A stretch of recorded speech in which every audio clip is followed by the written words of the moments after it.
Hey everybody, it's me, chargebladeygo, and I'm here discussing what Yang from RWBY play in the game of Yu-Gi-Oh!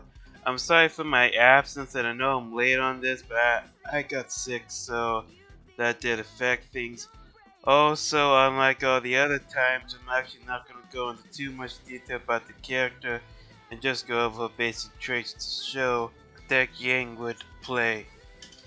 So let's go in. Okay, so Yang's weapon is Emerald Cassilia. It is a gauntlet shotgun. She mostly is a brawler, a fighter with her hands.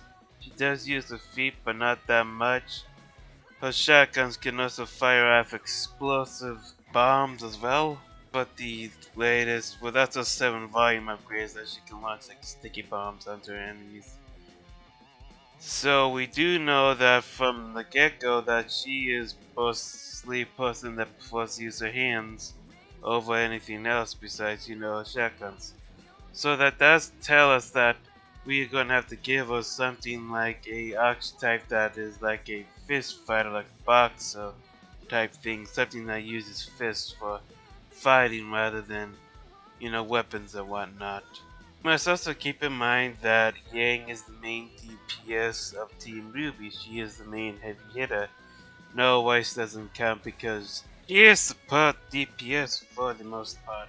I don't really think Yang's personality is gonna help us here because portrayed to be a party girl by recent volumes, that has pretty much changed for the most part. Although it's not enough for me to decide what deck she would play.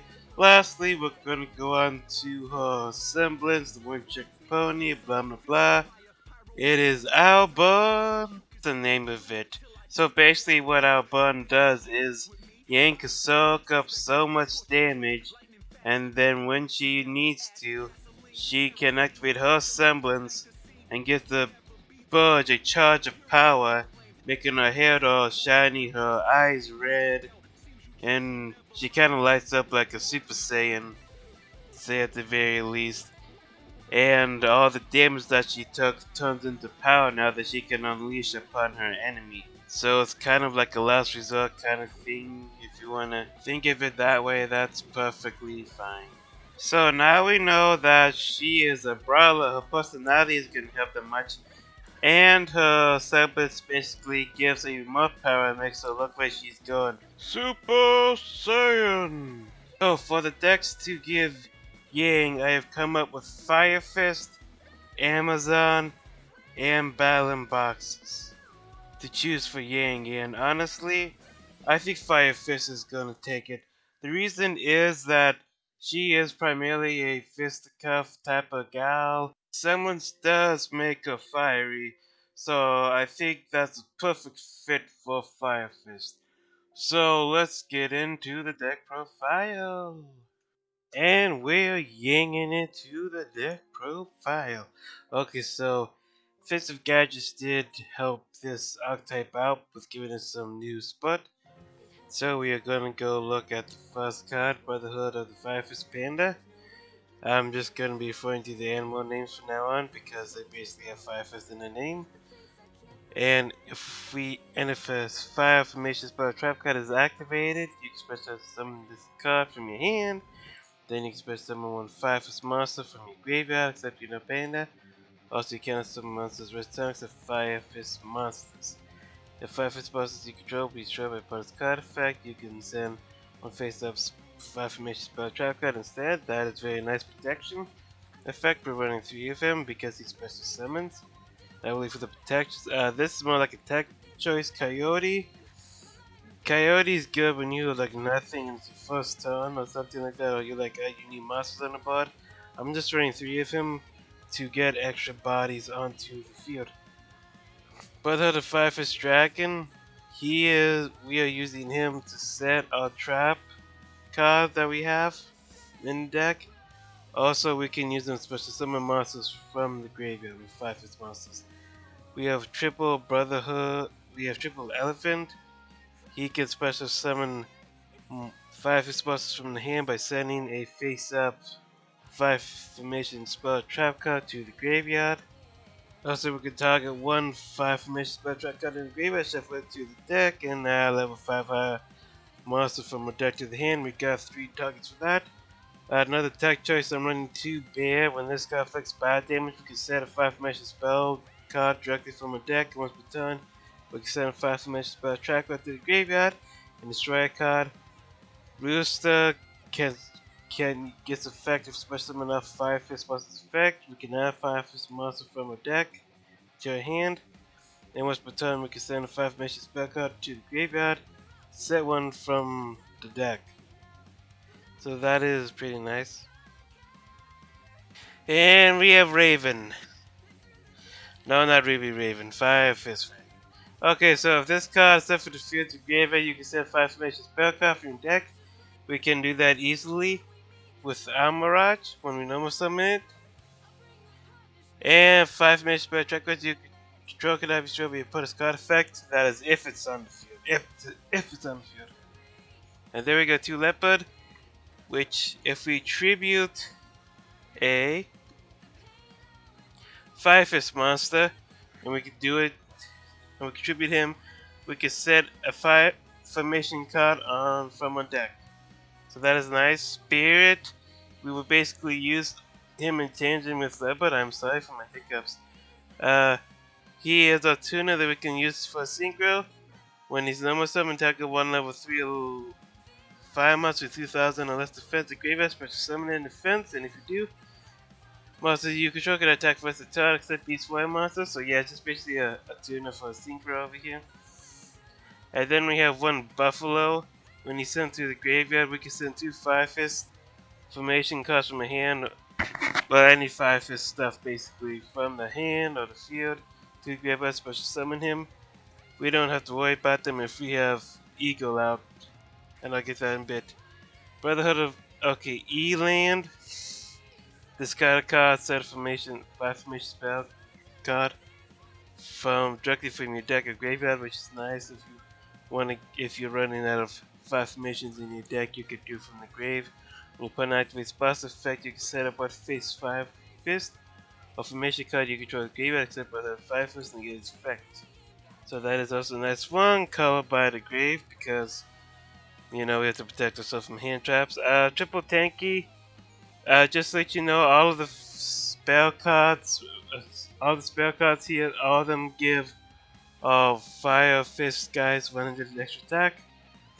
But all of them are continuous spells, except for the trap. So this one allows us to add a level 4 low Beast Warrior, which all of them are Beast Warrior. This one allows us to normal summon a Beast Warrior in addition to a normal summon. This one is how he's fusion summon when you have a fusion. And if it's sent to the graveyard while it's on the field, we can target 5 buster in the graveyard and add to the hand. We use this one for the ritual. Only this time, this one special summons the 5 fist from the graveyard, not send it to the hand. 1 copy of Gokuru. This basically, you activate this on your opponent's set card. They can't do anything with it until this card is destroyed.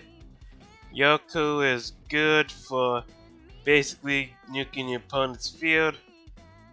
Fire atop land peak.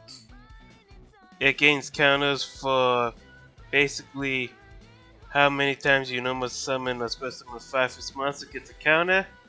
I doubt anybody. It's really hard to get the 10 counter on there, the special summon. But what you really want to be doing is getting the 6 so you can activate it such if you can. And then lastly in the main deck we have Ultimate 5 formation Shinto. I'll just avoid that make a 5 formation name wrong, sorry. And it's basically field spell and trap card negation. When you have control a 5 fist and a 5 formation spell card. That is it for the main deck. Let's go to the extra. Okay, so this is fusion. We're running one of it. 2 Beast Warriors, so it's generic. This guy's special summon, inflict 200 damage. 2 part of each 5 formation spell attack with your control. During the battle phase, we can inflict you someone by a formation spell attack with your control to graveyard, and then target 1 card your opponent controls.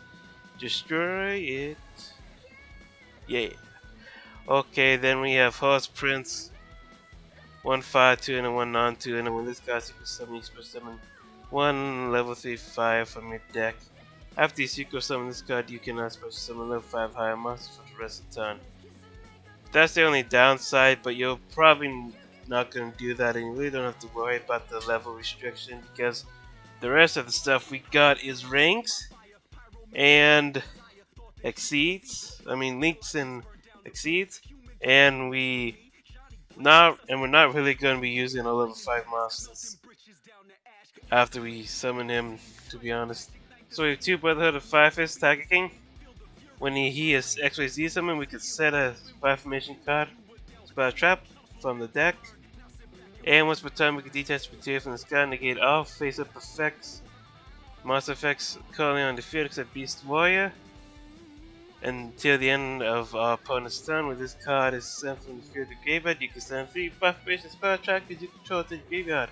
Special summon at least 2 level 4 or lower Beast Warriors with the same attack from your deck and face up to first position. Well, that was the math. I don't know why I was holding my mouth there for a second. Like, okay.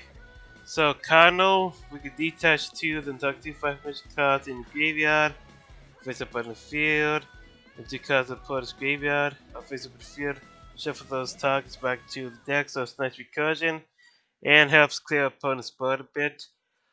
Lion Emperor, once per turn you can detach one material from this card, attack one fire monster in your graveyard, add the attack to your hand. Also, you cannot number summon or special summon that monster or monster with the same name for the rest of the turn. Yeah, it's not that great, but we're running one of him because we can use him in this deck. You probably won't be going into him. Abyss Strela, so opponent cannot use their graveyard effects. Okay, then we have one access code target for OTKs. Abyss Appaloosa for negates, Nightmare Unicorn to bounce, Phoenix for spell tracker disruption. Okay, so the links. Ego will make sorry. Ego will make sure that we don't have to send 5 formation spell and track cards as a cost to activate 5 formation monsters effect. Also, we can attack 1 5 formation spell card that we control in the graveyard, return it to the hand, then send 1 5 monster from your deck to the graveyard, aka Buffalo. And we have Peacock. Peacock, when this card points to 5 fist monster, your opponent monsters cannot attack this card for a attack. When this card declares attack, we can set 5 formation and spell tracker to the grave. They attack 1 monster your opponent controls, place that monster, place the opponent's monster in a zone this card points to, take control of it until the end phase. So that's nice, but I can't attack really, but you're pretty much grabbing it for the OTK, so that's fine. And one time great Mirage, because we could go into it with Raven, which will trigger its effect, and we can always tribute this card to protect our stuff. So that's gonna be it. If you guys liked the video, hit the like button, hit the subscribe button, hit the notification, and select all so you know when I upload a video. That is all. I hope you guys have a nice day. Bye bye.